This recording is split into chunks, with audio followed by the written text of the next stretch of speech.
Hello everyone, this is Reena Sharma from New Era Public School. As you know that we have completed two part of History Chapter 2, New Kings and the Kingdoms. This is the third part of this chapter. Let's start the topic case study. The Chols. We have already read about the Pratihar, Gujar, Rajputs.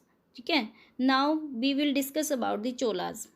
Around the same time which such as the development were taking place in the North India, South India too was dominated by the three powerful kingdoms. They were the Palwas, Pandyas and Cholas. अब हमने क्या पढ़ा था पहले? जो north हमारा India था, north India में थे कौन? राष्ट्रकूट जो थे, प्रतिहार, राजपूत. तो अब क्या हुआ? अब साउथ इंडिया की बात करें कि यहाँ पर भी जो थे तीन पावरफुल किंगडम्स थे, उनके जो है बातें चल रही थी. They were the Pallava, Pandyas and Cholas. Three kingdoms These three kingdoms were the constantly at the war expand the boundaries. ये तीनों भी क्या चाहते थे? अपनी बाउंड्री को बढ़ाना चाहते थे अदर स्टेट्स पे.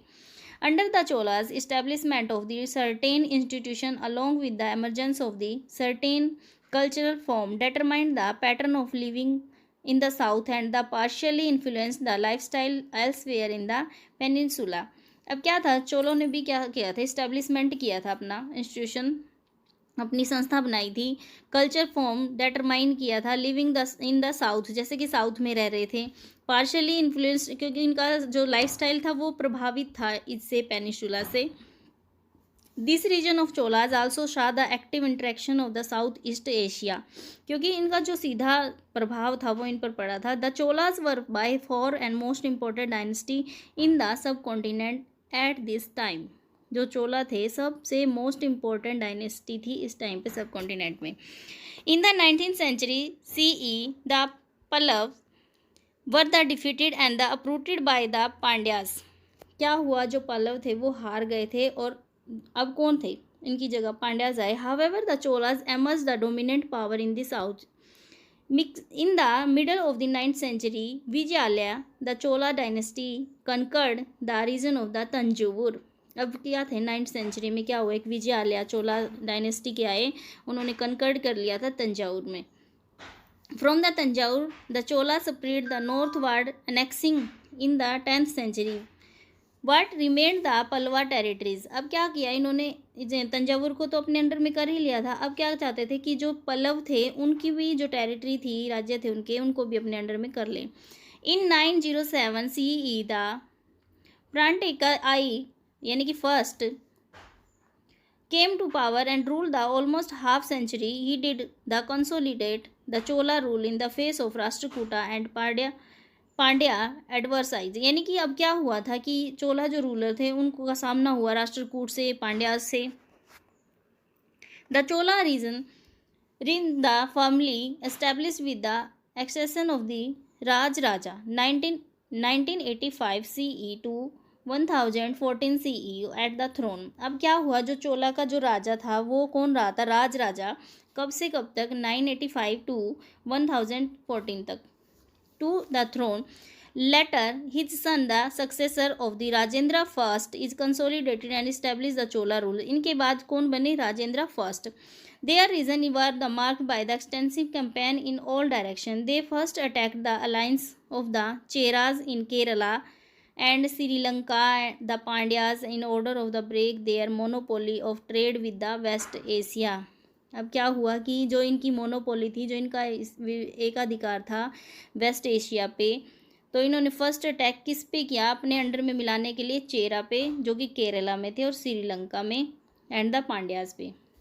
1021 CE to 1022 CE the famous northern campaign was launched. In the campaign Rajendra reached the north of the country. He led and the expedition through the Odisha and reached the bank of Ganga. He even went on a overseas expedition against the king of the Sri Vijaya in south east Asia. अब क्या हुआ? इन्होंने lead की expedition, यानी कि अपने क्षेत्र को बढ़ाने की कोशिश की. कहाँ तक? थ्रो द उड़ीसा गए. उड़ीसा के बाद जो है reach the bank of the Ganga, Ganga के किनारे. He even went on the overseas expedition against the king of Sri Vijay. किसके खिलाफ? श्रीविजय के, जो कहाँ से थे? साउथ ईस्ट एशिया में। Successor of Rajendra first focused their attention on the conflict in the peninsula, यानी कि जो राजेंद्र फर्स्ट थे उनका पूरा फोकस, पूरी अटेंशन किसकी ओर थी? जो पेनिसुला में उस टाइम पे कन्फ्लिक्ट चल रहे थे, समस्याएं चल रही थी। However the lessen the intensity during the region of the कुलोटुंगा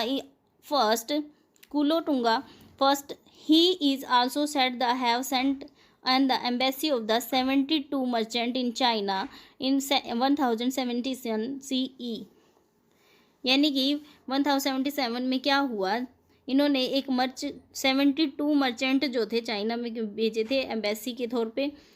he also said have sent by the second half of the 12th century decline of the Cholas had started। अब क्या हुआ, जो हमारी द सेकेंड हाफ आ गया था 12th century का, उसमें क्या हुआ, डिक्लाइन होना, पतन होना शुरू हो गया था चोला का।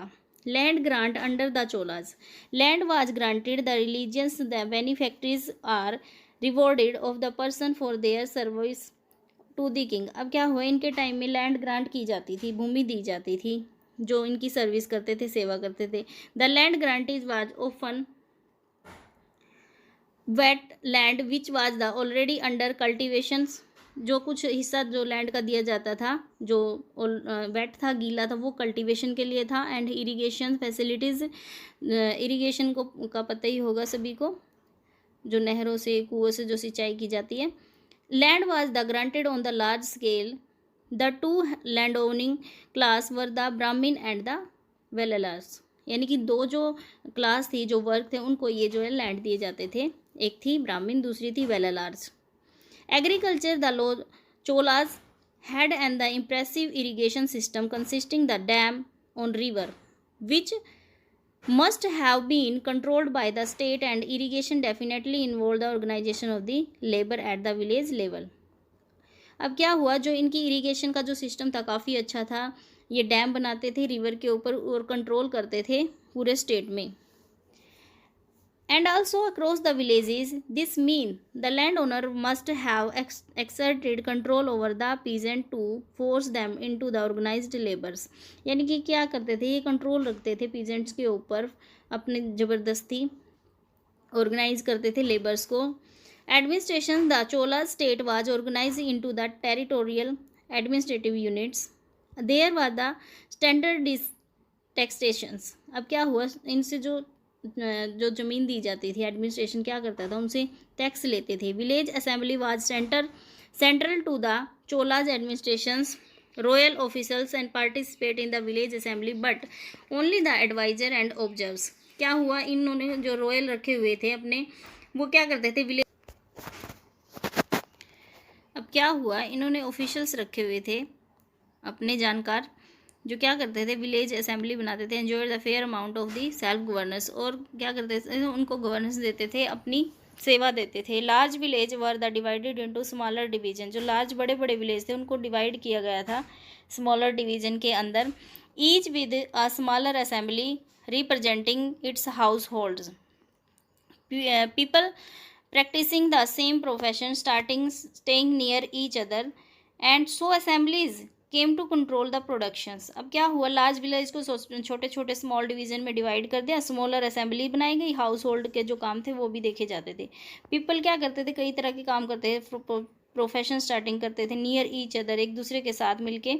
Assemblies come to control the production, और जो असेंबली बनाई गई थी छोटे छोटे लोगों की इकट्ठा करके, उसको क्या करती थी, कंट्रोल रखती थी इनके ऊपर। The function of these assemblies differed according to local conditions, वो असेंबलियाँ जो बनाई जाती थी इस टाइम पे, वो अकॉर्डिंग टू कंडीशन होती थी कि वहाँ की लोकेलिटी कैसी है। Members comprise to adult males head of the household in the village, यानी कि जो उसमें मेंबर लिए जाते थे इस असेंबली में, जो गांव को संभालने के लिए, comprise the adult mails.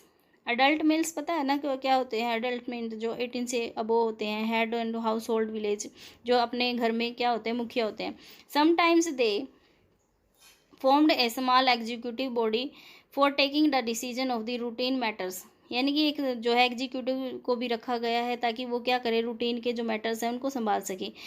And in this administrations, the Sabha had to the same system. In the addition, could the constitute committee from the amongst its member and specialized work. अब क्या हुआ, सभा होती थी according to system and addition the constitute committee बनाई जाती थी members की स्पेशलाइज्ड वर्क, अगर कोई स्पेशल वर्क करवाना था उसके लिए, ये इनका एडमिनिस्ट्रेशन था. Village were grouped together under the Nadu and the Nagaram were the center of the exchange and came within the Nadus. अब क्या हुआ, विलेज ग्रुप बनाए हुए थे एक साथ, जो किसके अंदर आते थे, एक नाडू के अंदर आता था, Nagaram were the centre, exchange करते थे, came within the Nadus. A group of the Nadus from the Valanadus and Mandalams the Uttarams म्यूर the inscription of the Chingleput put the gives and detailed the information about the ways in which the sabha was organized. अब क्या हुआ, जो ये गांव थे इनकी क्या होती थी, एक सभा होती थी. Name of the people eligible to be member of the sabha, इसमें सभा में बताया जाता था कि कौन इसके लिए एलिजिबल है. Put into the earthen pot and were taken out of the draw of lots. The criteria to be eligible as the member of the sabha were also laid down as the follows. अब क्या criteria था male member के लिए इस सभा में. Owner of land from which land revenue is collected, एक owner था जो कि रिवेन्यू कलेक्ट करता था. They should have their own homes, they should be, उसका खुद का घर होना चाहिए. And they should be between 35 and to 70 year age, यानी कि 35 से जो है 70 के एज के बीच में होना चाहिए. उसके बाद दे should have knowledge of the Vedas, वेदों की नॉलेज हो. दे should be well the versed administrative matters and honest, यानी कि अच्छे से जो है एडमिनिस्ट्रेशन के जो मैटर है उनको सुलझा सके. Anyone who had not submitted his account then those his relative was not the considerable eligible, यानी कि क्या अगर कोई इनमें से ना अपना अकाउंट दे सके कि वो कैसा है, उसके पास ज़मीन है, वो होम है, तो क्या है, कंसिडर एलिजिबल वाज नॉट, यानी कि वो उसके लिए एलिजिबल नहीं है. टाउन्स एंड द मार्केट्स, अब चोलाज रूलर के अंडर में टाउन्स और मार्केट कैसे थे. Towns were the known as the Pattanams and which began as the centre of the exchange. Exchange क्या होता है, सामान को एक बार एक्सपोर्ट और इम्पोर्ट करने वाली जगह. Local produce were the brought two towns. These towns were administrative center as well as the places of pilgrim. Pilgrims होते हैं जो तीर्थयात्री आते हैं उनके लिए. A large number of people used the gather in towns, so good were exchanged the regular basis in town. Rural markets as well as the Pattanams were recognised by the administrative, यानी कि जो रेगुलर मार्केट होती हैं वो किसके द्वारा जो है मार्केट बनाई जाती थी, किस बेस पे, पट्टनम जो है एडमिनिस्ट्रेशन के द्वारा. पोटेंशियल सोर्स ऑफ रिवेन्यू, अब रिवेन्यू कलेक्ट करने के लिए पोटेंशियल सोर्स क्या थे, क्या स्रोत थे. Most of the production was meant of the local consumptions but there also existed the overseas trade which involve the exchange of such high end commodities as the elephant, horse, spices, perfumes, precious stones, good quality textile, metal work, jewellery, pottery and salt. अब क्या हुआ, ये सारी जो चीज़ें थी, ये source था उस टाइम के रिवेन्यू कलेक्ट करने का. Emergence of temple as the institutes. During the Cholas period temple architecture marked a departure from the earliest rock cut temple monument to the independent structure. अब क्या हुआ, चोला के जो टाइम पीरियड में जो आर्किटेक्चर आया है टेम्पल बनाने का, वो अलग था जो रॉक काट कर पहले टेम्पल बनाए जाते थे. They were initially small but the eventually become immense in the size as the acquired and status of the surrogate court. During the Cholas period, temple emerged as a nodal point, trade and administration. अब क्या हुआ, मुख्य जो था जगह बन गई थी उस टाइम पे टेम्पल के आसपास में.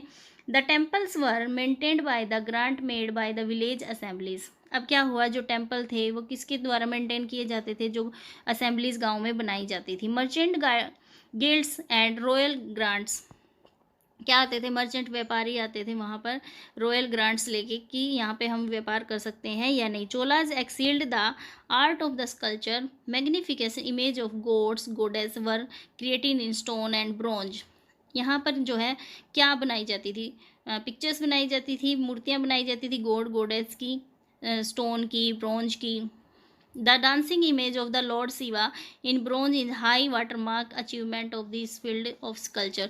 यानी इस टाइम की जो लॉर्ड शिवा की जो ब्रॉन्ज की इमेज है वो काफ़ी फेमस है इस फील्ड के स्कल्पचर में.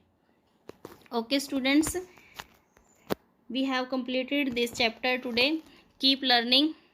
Please like, share and subscribe my channel. Thank you.